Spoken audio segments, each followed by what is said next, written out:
Greetings, folks. Daniel Wickwire here, and welcome back to Kaiju Movie Review. I am joined today by my beautiful wife, Angela, and, of course, my ever-loyal co-host, Mr. Zach. No thanks to the movie. Most of us are still alive. Exactly. Oh, God, what a freaking movie. And this time, Zach will not suggest that I go undercover, dressed as a tomato, and then ask for ketchup. So what you're laughing about? I would hope not. Or I could go undercover dressed as Adolf Hitler too. Why not? And George Washington and Abraham Lincoln for no reason.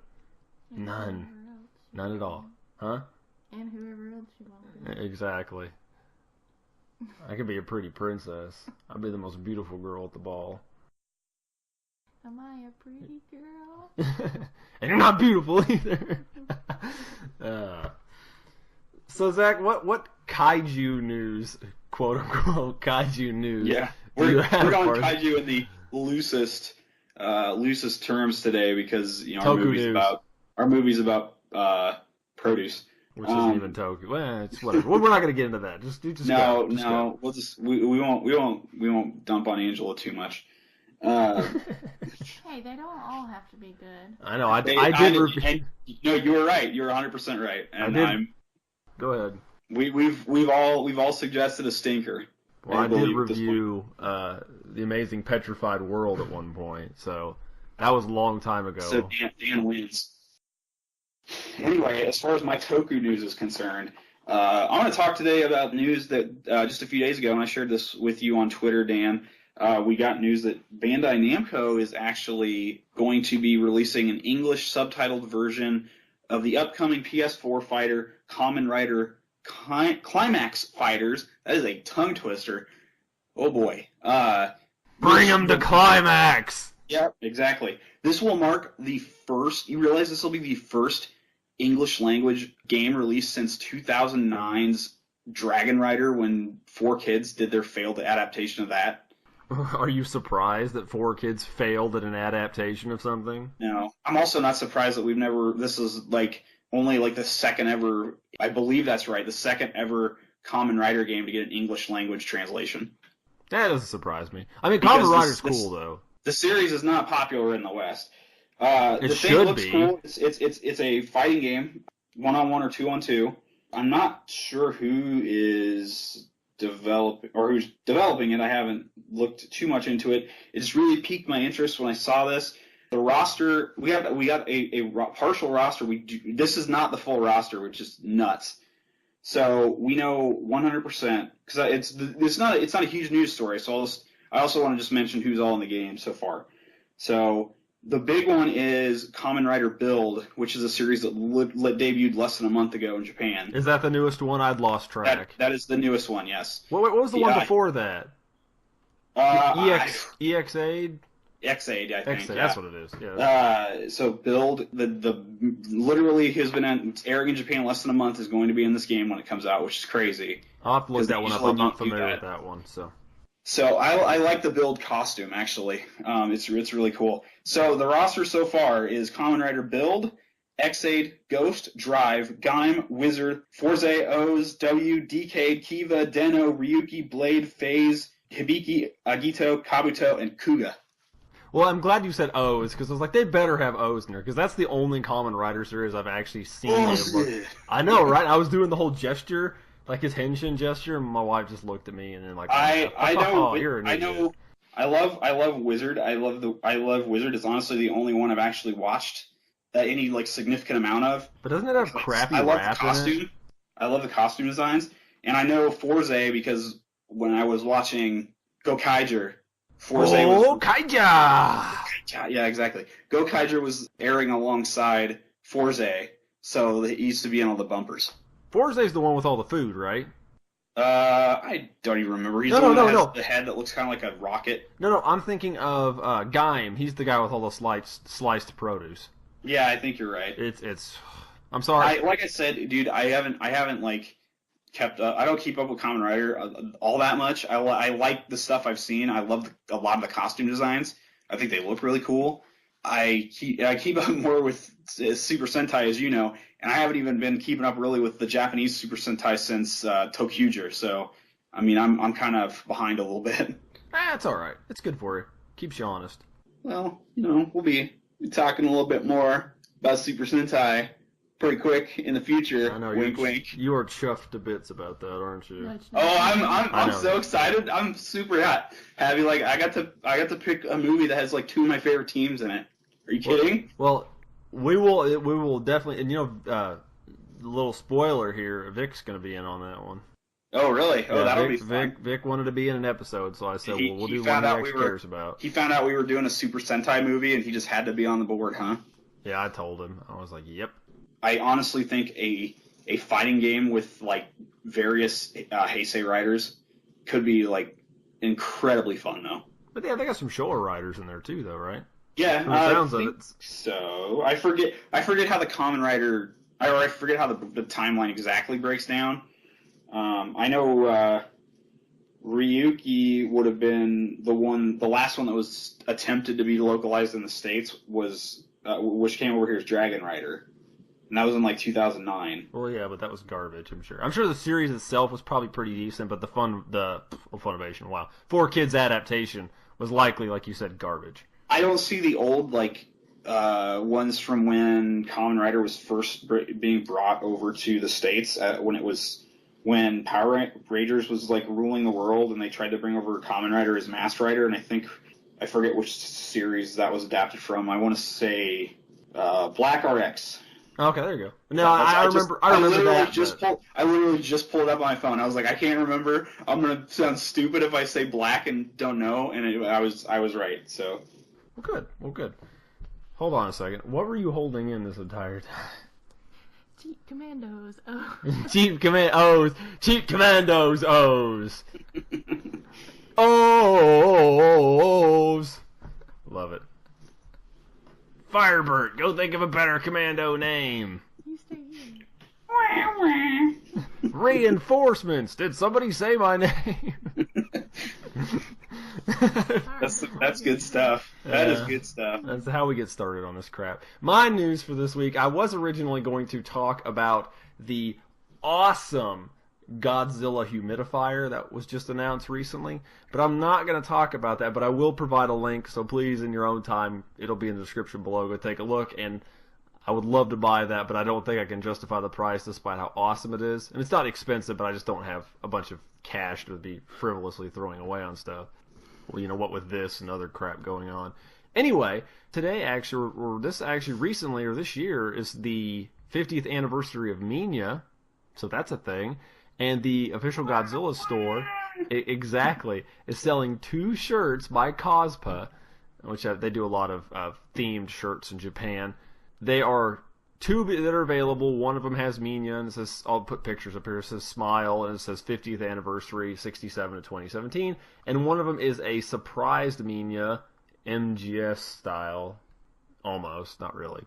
And then on the back of it, it says 50th anniversary Minya, and it's like the O is like one of his little radioactive breath rings. It's cool. It's an awesome shirt. I saw that. I'm like, yeah, we have to talk about that. They're going to run about $31 a piece US. You can pre-order them now, and they're releasing at the end of this month. But it's a pretty BA shirt, I will say that. I would flaunt both of them and be very, very happy with it. What about you guys? Would the viewers like those shirts? I mean, would you if you bought one, would you wear it?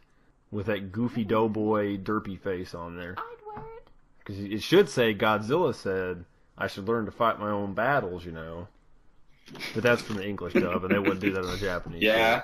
I'm sure friend of the show, Mr. Xander Cannon, would love it if that was on one of the shirts. Oh my gosh, it'd be brilliant. It's like Godzilla's Revenge, teaching our children horrible life lessons. And Son of Godzilla promotes child abuse. Well, Godzilla said I should fight my own battles. So funny. Okay, so we're gonna get started on today's movie, and we've I know, isn't that awesome? It's a big one. Do we have to? I know. We're trying our best to put this off. We really are. And remember, everybody. I'm gonna get a complex. Remember, everybody. Allow me to compound your complex. This is Angela's fault. all of. I'm just kidding. I love you, dear. I actually. I wonder sometimes. Oh, if I you love do. you. I love you so much, so much. That sounded really sarcastic. I'm just Yeah, gonna throw it. yeah. No, I do. I love her. I sat through this movie with her. He watched more of it than I did. There you go. There you go. That's determination. The absolute trashy aesthetic of this film filled me with determination. And somebody's going to get that reference, hopefully. But Undertale. I love Undertale. So good. Such delicious. Don't Talk. talk. When I was watching this movie, I just had to think to myself, what am I fighting for? Yes, what am I fighting for? Gosh, how many bad, like, random video game things can we throw in? Not that Undertale's bad, or obscure references. I should say obscure references. It's like me trying to shoehorn random Super Sentai references into my Twitter feed. Like nobody gets it. Anyway, no, there's literally one guy that follows me on Twitter that would other than you that understands my Super Sentai rantings. So it's understandable. Well, let's get started. Let's get this underway, because the sooner the better. The sooner we get it over with, the better. Today we are talking about. And actually, I just had an epiphany moment I'm going to talk about here in a second. The 1978 cult classic, Attack of the Killer Tomatoes. And we're going to say a lot of things in this that are likely, probably going to come off as hostile, and while we don't judge anybody for liking films, everybody has a right to like their own. Same for all of us. We're just poking fun. So if you do like the film, don't take it too seriously. But Attack of the Killer Tomatoes, which was released, I could not get a solid date. It was either the 8th of October or the 20th of October, 1978. I know if it was on your birthday, I would have laughed so hard. It would have made it better. It was almost... How would it have made the movie better? Please tell me. We're actually 4 days. Reviewing this fairly close to the anniversary then. Yep. Well, we didn't even do that on purpose, so there you go. I know, it wasn't. Somebody's it was totally by chance. They were so close. Like, there's going to be like a hardcore fans going, oh, they're so close, then we're going to shoot them down. Like, no, we had no idea. None whatsoever. It was directed by John D. Bello, produced by John D. Bello and Stephen Peace. It was written by John D. Bello, Costa Dillon, and Stephen Peace. I imagine it's Stephen. I'm sure it's Stephen. I'm just being smart. Okay. And it's starring David Miller as Mason Dixon, George Wilson as Jim Richardson, and Sharon Taylor as Lois Fairchild. Okay, let's start. Grab your ankles, folks. This is going to be a rough one. Just remember, go to your happy place. We open briefly.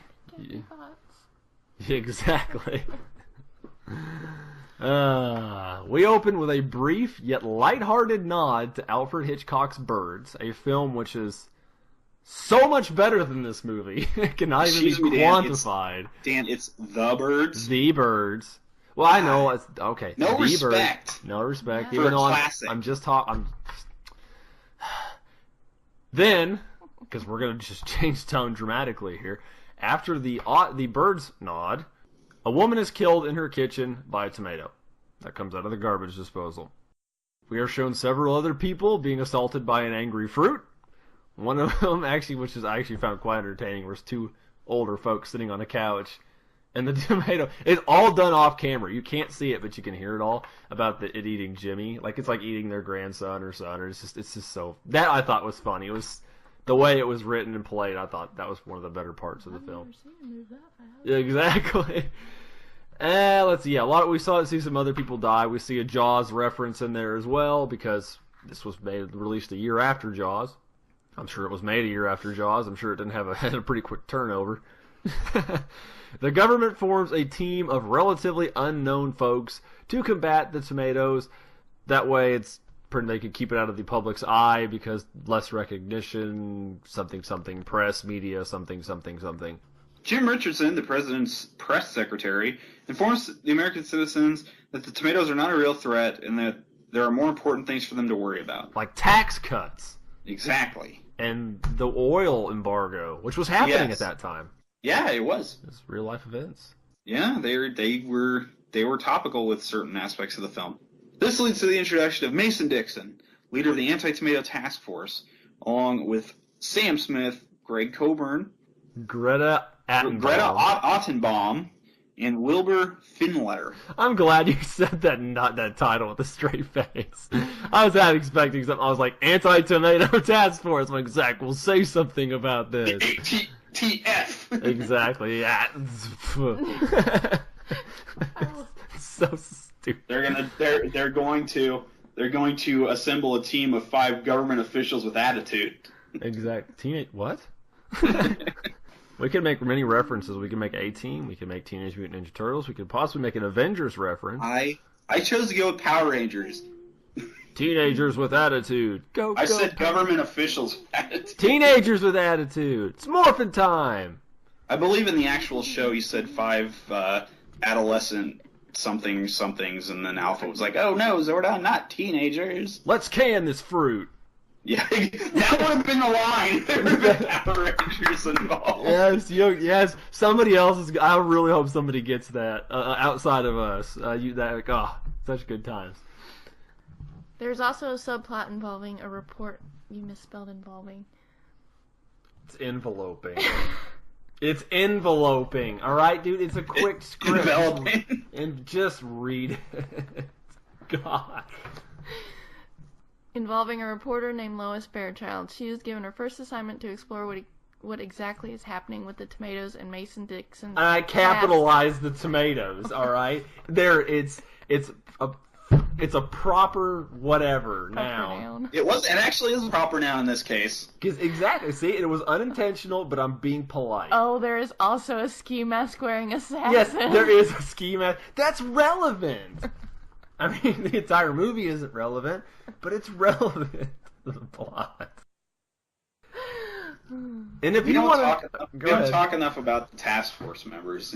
No, we don't, because I'm sure we'll talk about them at some point. But if you want to know more about this task force, Mason Dixon, Lois Fairchild, and everything else that was happening in this movie that felt to be happening for no reason at all...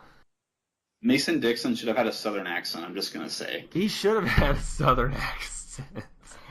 He should have been Colonel Sanders, is what he should have been. But you need to watch the rest of the movie, and... It's not that long. And sing along with the catchy tunes. It's pinned as a musical, and there's like 3 songs. The best song is the opening. Like, there's not a lot of singing for this being a musical. Ugh, thank goodness. I can show you the world. Can we review Reptar on Ice? Yes, we can. Yes, we can, because I'm sure it'll be better than this pile of garbage. What's a dinosaur to do when there's kids on the ice? Yes. Hey, I'm just a dinosaur. Okay, we're getting way too far off topic here. Off topic. Okay, so this will be an interesting one. We were talking about this when we were watching the movie. Let's talk about the creature design, and special effects. They're tomatoes. They are literally off-the-shelf tomatoes. There's a scene in the movie where there's like people in a grocery store getting attacked by tomatoes. It's literally them laying on the ground, and it's the same like 3 frames, just being cycled over and over again for like 15 seconds. They could have probably taken 10 more pictures to make it slightly more realistic. But as Angela stated, it is the most realistic monster design we've ever had on the show, because it's an actual tomato. You cannot argue that, actually. You can't, except for the big foam ones later. They're rolling down the hill on casters. Yeah, and you see it kind of bog down on the way down the hill. You're like, they're supposed to do that.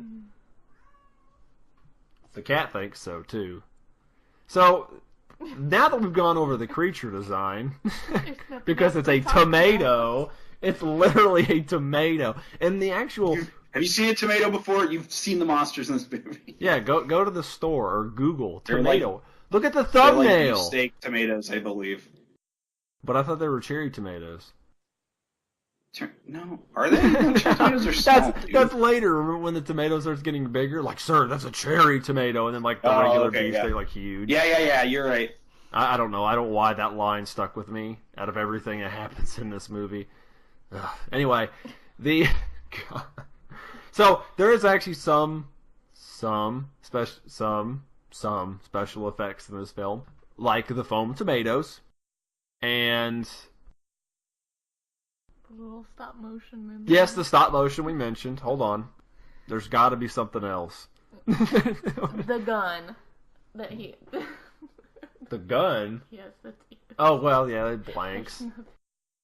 I'm just digging here for something. Because, like, literally they're just throwing tomatoes about. Oh, okay, I can say this. The helicopter crash that happens at the beginning of the movie was actually not intended to happen. It was a legitimate crash they just left in and just ran with it. Yeah, I actually wondered about that. Yeah, I actually looked that up. It is a legitimate thing to happen. It's probably the most realistic acting out of all of it. And the tomatoes. Because the tomatoes, I mean, they acted their part. I mean, let's be honest, they're tomatoes.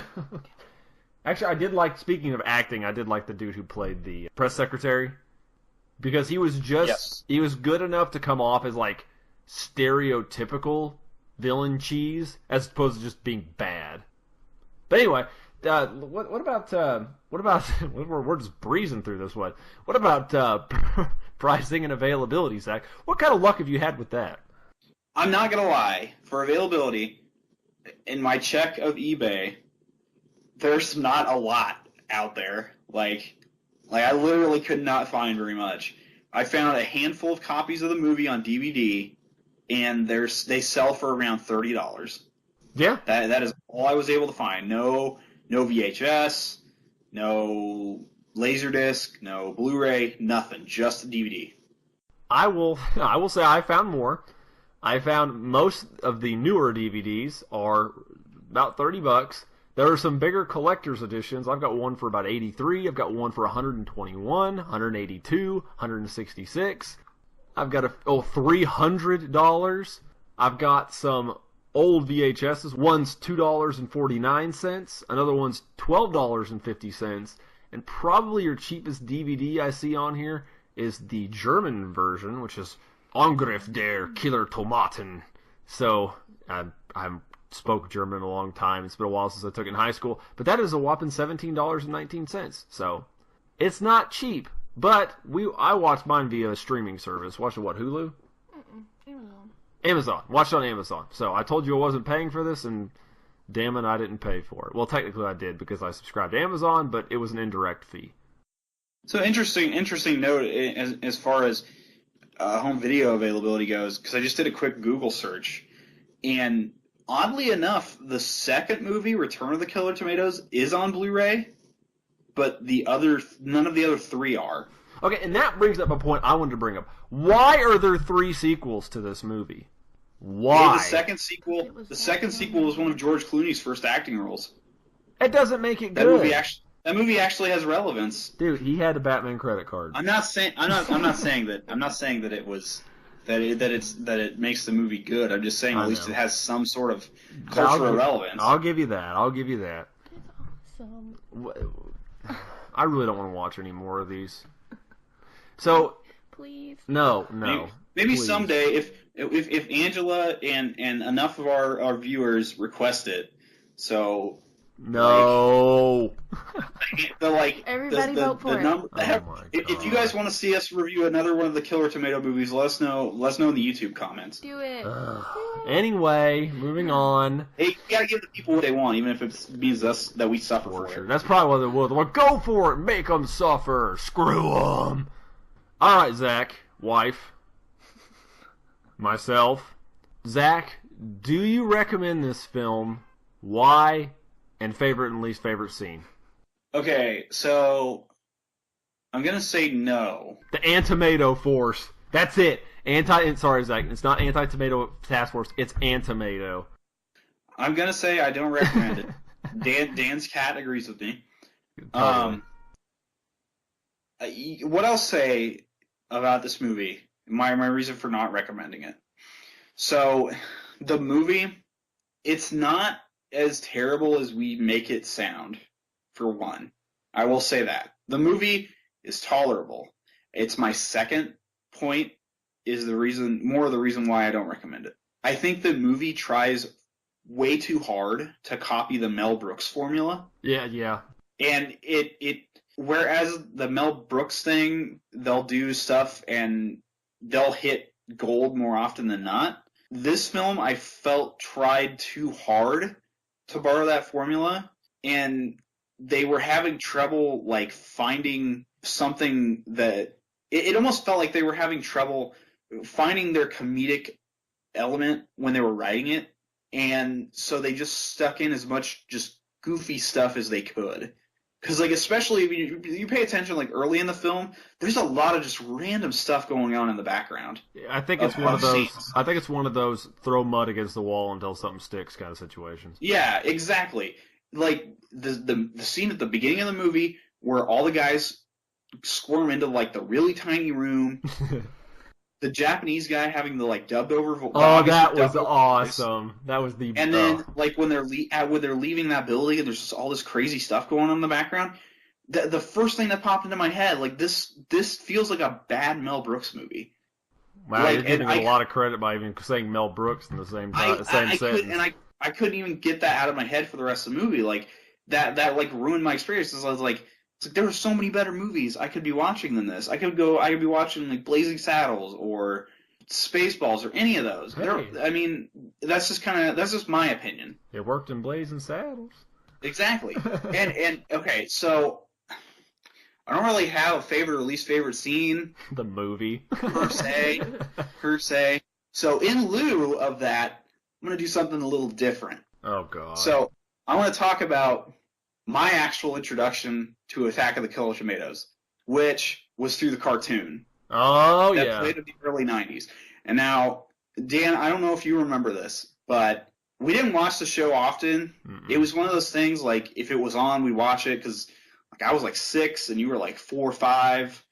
I only remember, honestly, because of the theme song. I don't remember, like, anything about the show.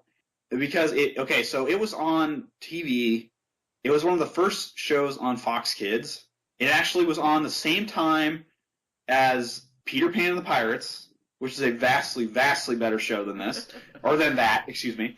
And something that I never, ever in my wildest dreams thought I would ever talk about on Kaiju Movie Review, it also aired alongside the first season of Bobby's World.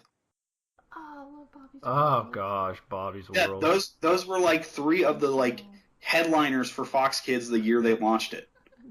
Were Attack of the Killer Tomatoes, Bobby's World, and Peter Pan and the Pirates. I don't remember Peter Pan and the Pirates. Attack of the Killer Tomatoes, I vaguely remember just the opening theme and probably the opening sequence. I really don't remember watching it much. And then, of course, The Game by LJN, I believe, did it because they did all those crappy adaptations. No, I think go look up Peter Pan and the Pirates. I think you'll remember it if you see it. YouTube it after this. It's so good. Yeah, whenever I say it's the one that had Tim Curry as Captain Hook. So you automatically right there. It's great. That's all you have to say, and it's just perfect. I can't think of anything. You're telling me this, and the only thing that's going through my head right now is the theme song to Jake and the Neverland Pirates. You have children. I know. I can't help it. It's just there. Like that's all I'm thinking of now. It's stuck in my head. Just carry on. Just finish it out, please. So no, that was my thing. Like long before I knew the movie existed, there was the cartoon, and I would see some of that, and it was weird. And I think it tried to kind of use the same style of humor as the movie, just more kid friendly. And I don't know if their like goal was to kind of like let's reintroduce this to a new generation as like a cartoon and see if it sticks. Because I know, like you mentioned, there was a video game adaptation that came out right around the same time, but it only ran, I think, for a season or 2, and then it quickly got bumped, and Fox Kids got better shows like Animaniacs and Eek the Cat and Batman, the animated series, and et cetera, et cetera, et cetera. It's just one of those things. That's right. Eek the Cat. I mentioned Eek the Cat. You did mention Eek the Cat. I name dropped Eek the Cat. I win. I win the internet. You win forever, good sir. Forever. So, dear, since this was your horrible experimentation, and I love you for it, we didn't know. It's been a long time since I've seen it. I hadn't seen this movie since probably my late teens was the last time I watched it. What about you? What do you recommend? Attack of the Killer Fruits?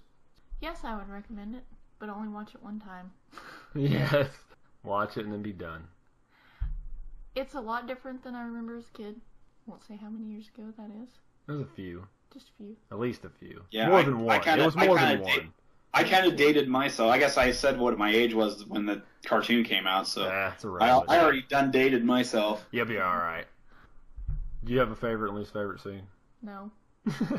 Not one that comes to mind. No. Well, that's their opinion. She actually does recommend it for one viewing. I will take and just say no. Just absolutely not. Heck no. Heck no, I'll never listen to techno. If the robots win, we'll have to listen to techno. As Zach said, this movie to me felt like they're really trying hard because it's of course a comedy. It's billed as a musical comedy, quote unquote horror movie, and it's not scary at all. It's not even attempting to be scary in the slightest bit. I think what this felt like to me is they were trying, like Zach said, in a Mel Brooks-esque way, but it even felt more like Three Stooges, and like they just didn't know what to run with, or like certain aspects of like the Naked Gun series, or yeah, that's another good thing to compare it to, because I mean, it's just everything just felt so forced. I think is honestly what the problem was. Yeah, or a police academy, but like not even like it's just not the same quality. A lot of the humor style almost like shifted completely partway into the movie too. I'll tell you what, for me, the writing just felt so disjointed. It did, and maybe because there were multiple writers for it, 3 people, and they apparently at one point they all had something to do with the sequels as well. I thought the first 10-15 minutes was the funniest part of the show, easily. Admittedly, I loved the small conference room scene, and then the Japanese guy clearly being dubbed over. I thought that was hilarious. There were a few, of course, in this day and age, not very PC comments made regarding sexual orientation and race. You know, whatever. I thought it was funny, but again, that was just at the time it was written. It was meant to be funny. Don't take it too seriously. But some people might not find that acceptable in this day and age. But I mean, that's pretty much all you can say. I mean, it focused too much on the task force, I felt. I mean, of course, that's how these movies are. Nothing came of it. It was really just trying to put different people in different comedic situations, and that was it. Like the tomatoes, there was the scenes with the tomatoes, which were at least somewhat enjoyable. Most of the actors I didn't care for. It was just like whatever. But yeah, and usually the scenes with the tomatoes were, if there was anything to get enjoyability out of it, those were it, because it was just, that was the point of watching the movie. But I would probably say I'm just gonna cut it off there. Of course, the acting's not good. It is what it is. I mean, most of these people were really early on in their career or never acted before. It was a very inexpensive film, and I'm not knocking them for it because they made a cult film that had 3 sequels, and it was it has a cult following, and that's very cool, and I'm happy for the people that like it. This movie is one of those films. Go ahead. They Kevin Smithed it. They did. And this kind of film reminds me of the kind of fan following that, I'm not saying they're of the same quality, but they're both on the same side of the line for me, as Rocky Horror Picture Show. My wife's a fan of that show. I don't know about you, Zach. I do not like that. I am movie. As well. I do not like that movie at all. I just don't care for it. You don't like Sweet Transvestite? I don't like Sweet Transvestite. I love Tim Curry to death. I think he's a great actor. I love his work. I just don't care for that movie.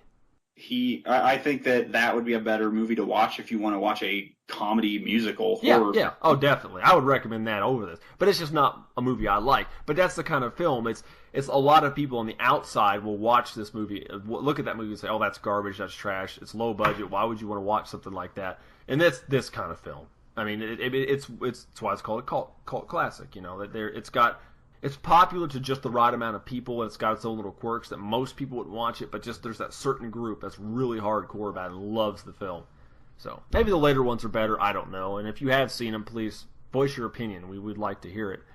But no, I do not recommend it, but I would like to mention something. The terrible song in the film Puberty Love was performed by Matt Cameron, who would actually later go on to be the drummer for Soundgarden and Pearl Jam. Wow, that's an interesting tidbit, actually. Yeah, I just wanted to throw that there because, I'm a rock music, more leaning towards the heavy metal side, but that I thought was interesting and worth mentioning. I just want to throw out there that Dan mentioned Rocky Horror, and now I have Time Warp stuck in my head. Yes. Yes, I had the earmuffs.